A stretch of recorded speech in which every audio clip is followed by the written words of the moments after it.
आदरणीय अध्यक्ष महोदय, मैं आज रूल 193 के अंतर्गत श्री राम मंदिर के निर्माण और श्री राम लल्ला की प्राण प्रतिष्ठा के इस महत्वपूर्ण चर्चे पे भाग लेने के लिए अपने पार्टी की तरफ से आपके सामने अपना वक्तव्य रखने जा रहा हूं। अध्यक्ष महोदय, ये देश भक्ति का देश है, ये देश आस्था का देश है। इस देश में हम सद्भावना से अपने विविधता को बांधते हैं, सेवा भाव से समाज को सांझते हैं। ज्ञान हमारी सबसे बड़ी ताकत है और इंसानियत हमारी सबसे बड़ी पहचान है। भारतवासी धार्मिक है, लेकिन धर्म का अर्थ क्या है? धर्म संस्कृत के ध्री धातु से बना है, जिसका अर्थ है धारण करना। आग का धर्म है जलना, पानी का धर्म है बहना, मनुष्य का धर्म है सत्य के मार्ग पर चलना, स्वभाव में करुणा धारण करना, न्याय में विश्वास रखना और समाज में समानता स्थापित करना। जीवन के मायाजाल को पार करने में भगवान या देवी मां का दर्शन हमें सत्य और इंसानियत का मार्ग दिखाता है। इसलिए हमारे देश के नागरिक भगवान श्री राम के दर्शन के द्वारा आशीर्वाद प्राप्त करना चाहते हैं। भगवान राम सबके हैं और वे हर समय हमारे साथ हैं। चाहे हम सुख हो, चाहे हम दुख हो, चाहे हम अंधकार में हो, चाहे हम क्रोधित हो, चाहे हम सफल हो, चाहे हम असफल हो, वो हर क्षण हमारे कण कण में है। चाहे दिन की शुरुआत हो, जब हम एक दूसरे से मिलते हैं तो उत्तर भारत या पश्चिमी भारत में राम राम कह के, या राजस्थान में राम राम सा कह के एक दूसरे को स्वागत करते हैं, या महात्मा गांधी की तरह जीवन के अंतिम पल पर हे राम वे लफ्ज हमारे जुबान पर रहते हैं। सर, मैं कवि हरिओम पवार का उनके कविता का कुछ पंक्तियां मैं कहना चाहता हूं। राम दवा है रोग नहीं सुन लेना, राम त्याग है भोग नहीं सुन लेना, राम दया है क्रोध नहीं जगवालो, राम सत्य है शोध नहीं जगवालो, राम हुआ है नाम लोहितकारी का, रावण से लड़ने वाली खुददारी का। सर, यही बातें सत्य, सेवा, न्याय, करुणा, इस ख्वाब को डॉक्टर भीमराव अंबेडकर ने बहुत खूबी से भारत के इस संविधान में बांधा है, जहां पर डॉक्टर भीमराव अंबेडकर ने शासन का मार्ग, संविधान लाना हिंदी में, इंडियन, जहां पर डॉक्टर भीमराव अंबेडकर ने शासन का मार्ग संविधान के द्वारा सिखाया, तो वही महात्मा गांधी ने इस मार्ग का अंतिम लक्ष्य भी हमको दिखाया। वो अंतिम लक्ष्य क्या है? उनके ही शब्दों में राम राज्य। और राम राज्य की परिभाषा क्या है? उनके शब्दों में जहां सभी खुश हैं और कोई दुखी नहीं। ये उनकी परिभाषा है और इस परिभाषा को उन्होंने अनेक बार इसका विवरण भी किया। प्रियम्बल गांधी जी ने यह भी कहा कि मेरा हिंदू धर्म मुझे सभी धर्मों को सम्मान करना सिखाता है, इसी में राम राज्य का रहस्य छिपा है। जब भगवान राम ने रावण का निधन किया, तो वे भी सभी को लेकर एक ताकतवर एक सेना बनाई, लेकिन उनके सेना में राजा महाराजा के सेना नहीं थे। उनके सेना में पिछड़े, वंचित, शोषित, वे लोग उनके सेना में थे। उन्होंने, भगवान राम ने इस सेना में सभी को, इन सभी पिछड़े, वंचित, शोषित को ताकत दी, आत्मविश्वास दिया, और तब जाके रावण के अहंकार को हराया गया।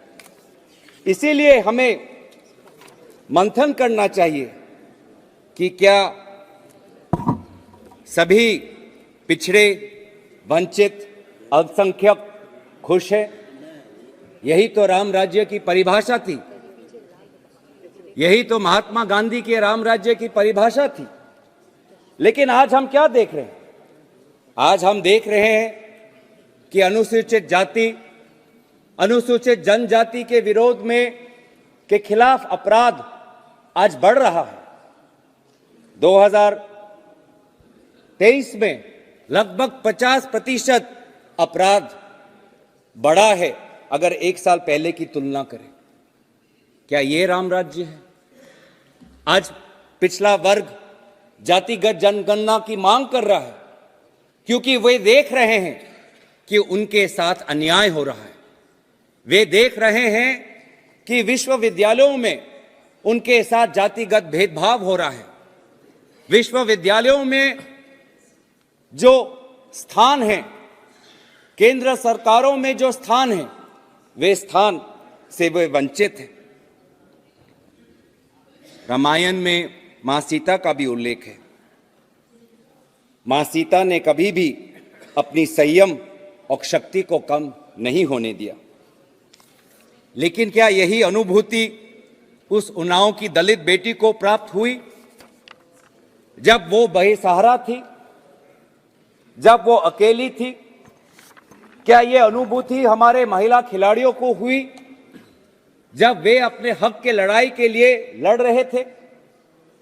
आज हमारी ही संसदीय समिति की रिपोर्ट में उल्लेख है कि अनुसूचित तबकों की स्त्रियों को दोहरा बोझ झेलना पड़ता है। वे जाति और जेंडर के आधार पर शोषित होती है और यौन शोषण के सामने बेबस होती है। बेबसी, चारों तरफ आज हम बेबसी देखते हैं। इस लोकसभा की चर्चा के बाद जब ये सारे सांसद अपने अपने क्षेत्र में जाएंगे तो युवाओं के बीच में उनको बेबसी दिखाई देगी। आप सभी के पास आपके क्षेत्र के युवाओं आएंगे, नौकरी के गुहार लगाएंगे, रोजगार की गुहार लगाएंगे, आपके पास आएंगे इंटरव्यू के वो एप्लीकेशन लेके, आपके पास वो आएंगे टेट की परीक्षा की पार करने के वो मार्कशीट को लेके।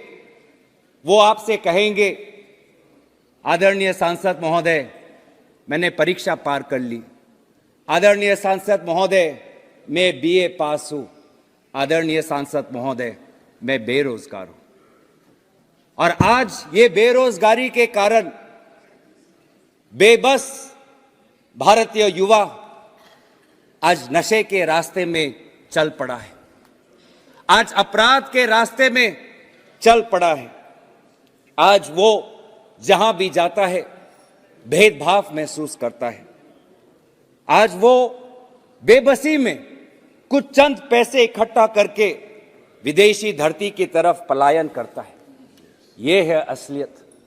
ये उत्तर पूर्वांचल की हो, दक्षिण की हो, पूरब की हो, पंजाब की हो, या गोवा की हो, या केरल की हो, या गुजरात की हो, इस सच्चाई को हम नकार नहीं सकते। इसीलिए सर, जब हमारा दल इतने सालों से समाज सेवा कर रहा है, हम सच्चाई से वाकिफ है।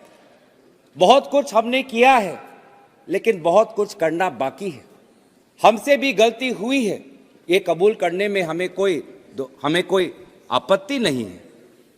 लेकिन कांग्रेस जब गांधी जी के राम राज्य की मार्ग पर चलती है तो हम न्याय की मार्ग पर चलते हैं। आज भी उच्चतम न्यायालय ने राम मंदिर के ऊपर जो राय दिया है उसको हम स्वागत करते हैं।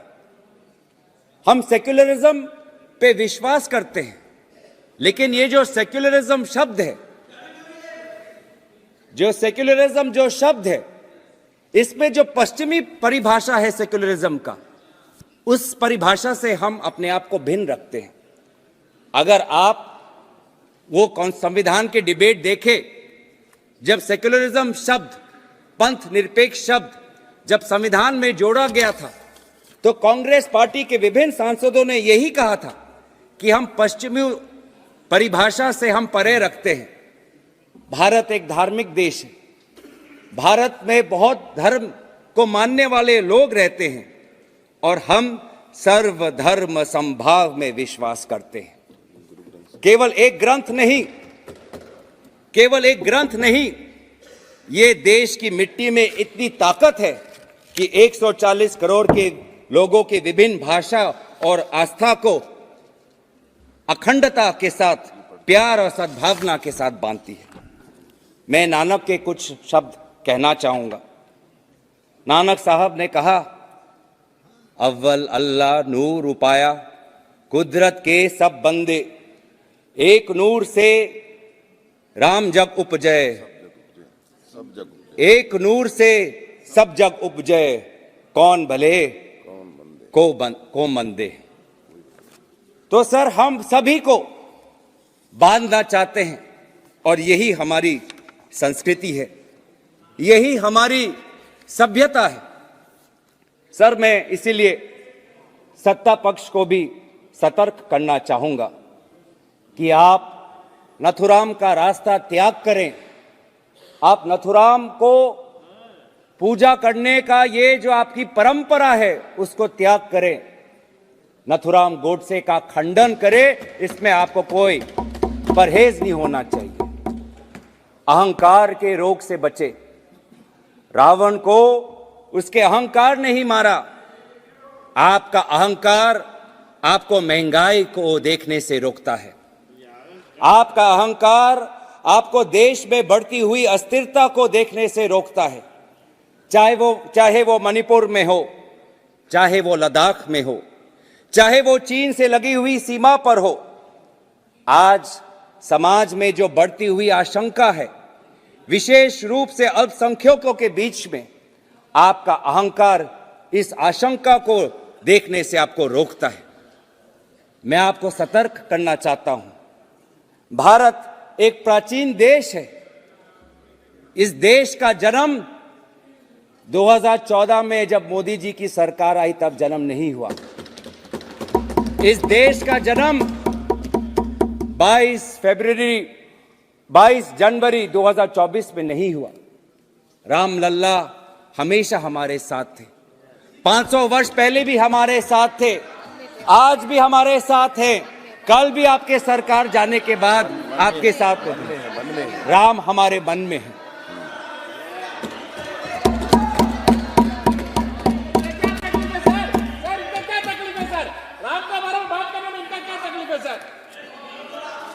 सर, बहुत ये भाव, इतनी कटुता क्यों है सर?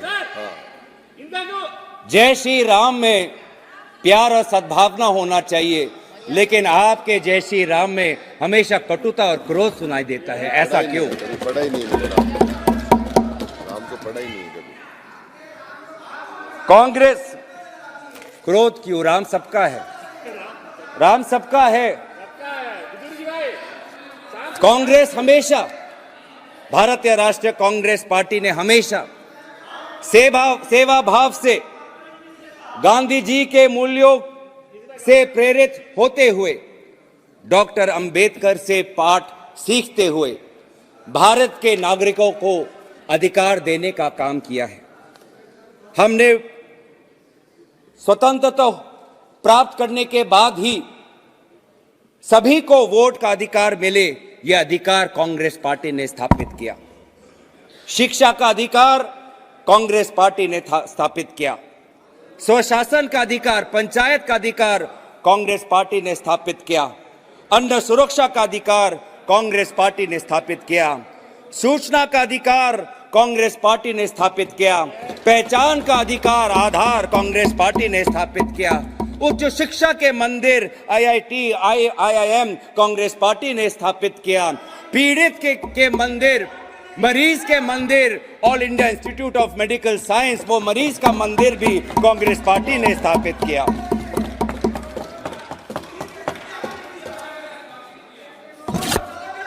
Well done. आज सर ये सेवा भाव से, इस सेवा भाव से हम हमेशा काम करते गए और हम आपसे भी अपेक्षा करते हैं कि इस सेवा भाव से जो भी कुछ समय आपके पास बचा रहा है उस सेवा भाव से ही काम करें। सर इस सेवा भाव को हमने हमेशा याद रखा और इसीलिए मैं हमारे आदरणीय पूर्व वित्त मंत्री पी चिदम्बरम जी, उन्होंने 2013-14 में अपने भाषण में हमने 10 साल कैसे सेवा की, भक्ति कैसे हमने प्रकाशित की, राजधर्म कैसे पालन किया, उसी सेवा भाव के कुछ पंक्तियां उनके भाषण से मैं कहना चाहूंगा। UPA's record of growth. 10 years ago, we produced 213 million tons of food grains. Today, in 2014, we produced 263 million tons of food grains. 10 years ago, there were only 51,511 kilometers of rural roads under Pradhan Mantri Gram Sadak Yojana. Today, we have 3,89,578 kilometers. 10 years ago, in 2004, the central government expenditure on education was 10,145 crore. This year, in 2014, we allocated 79,451 crores. 10 years ago, the central government spent 7,248 crore on health.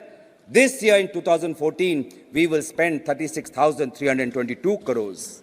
10 years ago, the minorities had 14,15,000 bank accounts.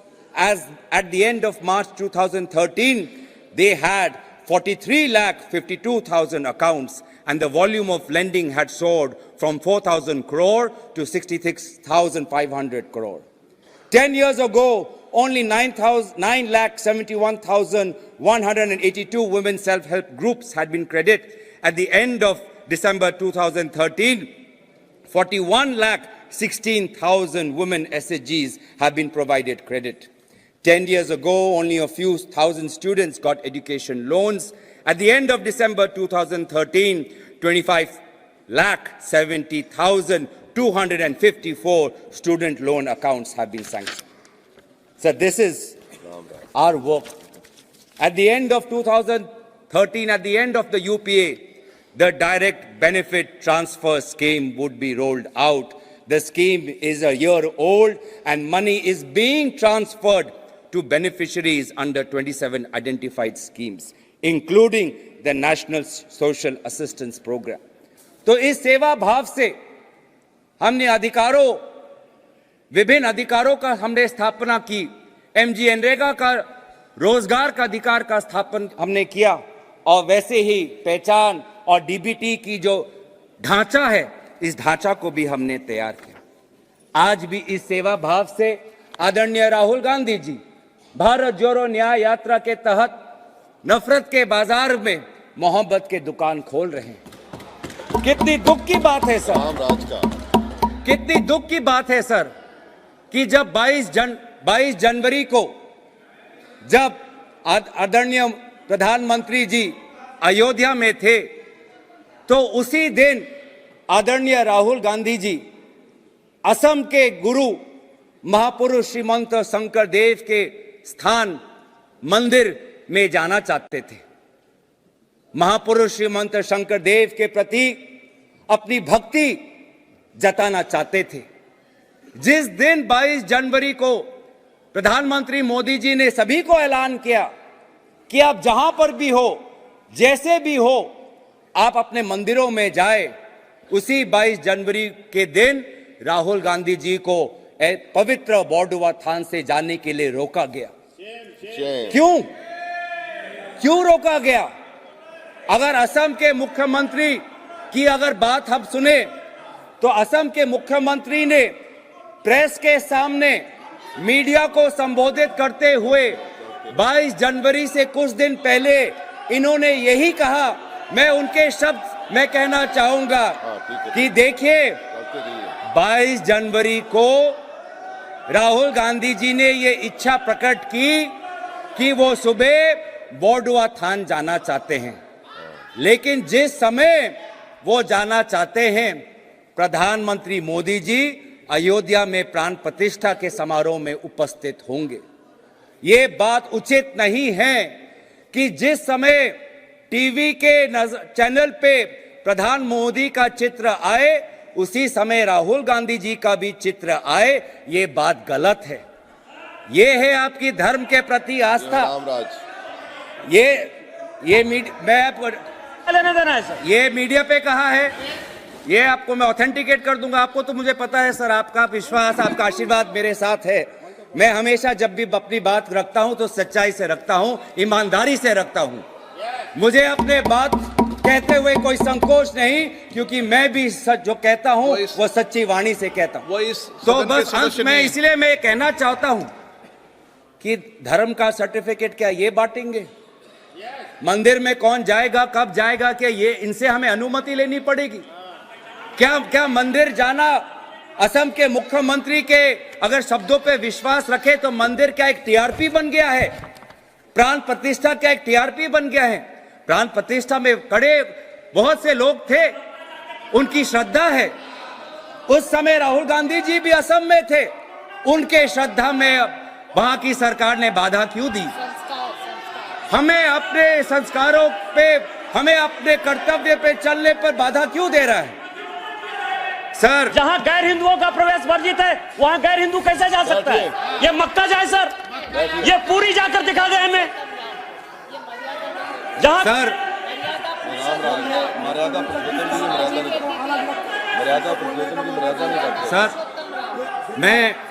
मैं दोबारा आज याद करा देता हूं कि हमारे देश में अनेक धर्म हैं, हमारे देश में अनेक ग्रंथ हैं, हमारे देश में अनेक पैगंबर हैं, लेकिन अगर शासन का ग्रंथ है तो शासन का ग्रंथ एक है, वो ये संविधान है।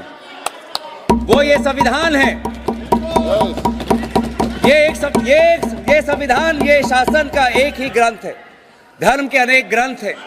हिंदू धर्म में अनेक वेद हैं, हिंदू धर्म में अनेक उपनिषद है, लेकिन भारत के लोगों ने शासन के लिए एक ही ग्रंथ को चुना है, वो इस संविधान को है। और इस संविधान के संरक्षण में आज मैं दोबारा कहना चाहूंगा कि राम राज्य इतनी कटुता क्यों सर? इतनी कटुता क्यों?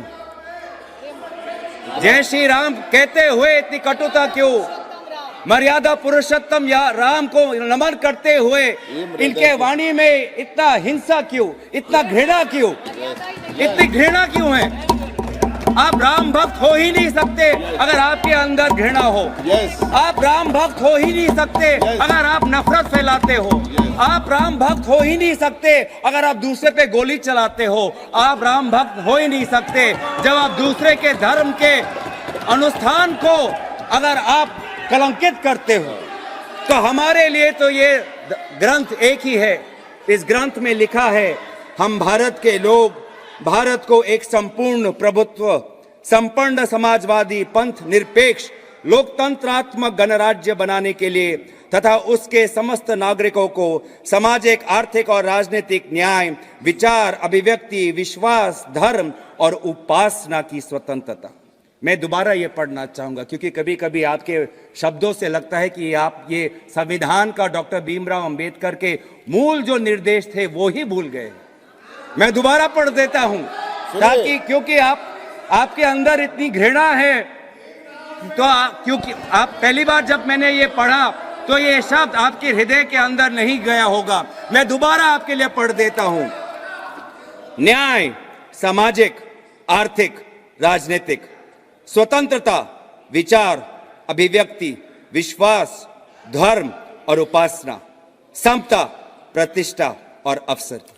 इसी के प्रति हम अपनी निष्ठा और दायित्व हम स्वीकार करते हुए आज इस भाषण जो हमारे राम मंदिर और रामलला की स्थापना पे जो आपने 193 का ये जो चर्चा लिया, इसी चर्चा में भाग लेते हुए मैं अपने वाणी को यही विराम देता हूं। धन्यवाद। जय हिंद, जय संविधान।